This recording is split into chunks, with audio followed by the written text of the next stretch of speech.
Good morning. বৃষ্টি ভেজা সকালে শুভেচ্ছা পাঠালাম সকলকে। সবাই ভালো থেকো। নিশ্চয়ই তোমাদের চা খাওয়া হয়ে গেছে। দেখো আমি চা বানাচ্ছি, তো আজকে তোমাদের সাথে একটু শেয়ার করি।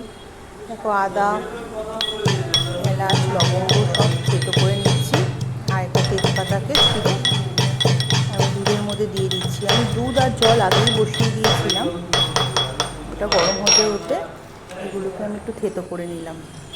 দেখো এর মধ্যে দিয়ে আমি ফুটিয়ে নেব।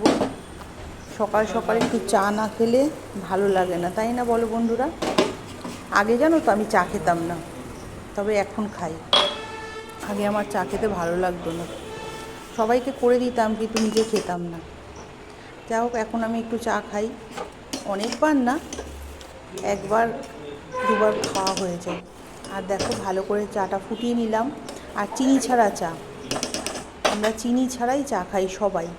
যদি কেউ বাড়িতে আসে অতিথি, তখন তাকে চিনি দিয়ে দিই, জিজ্ঞাসা করে সে যদি চিনি খায়।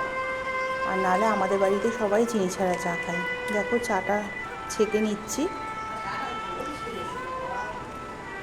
এবার একটু বসে আরাম করে চা খাবো।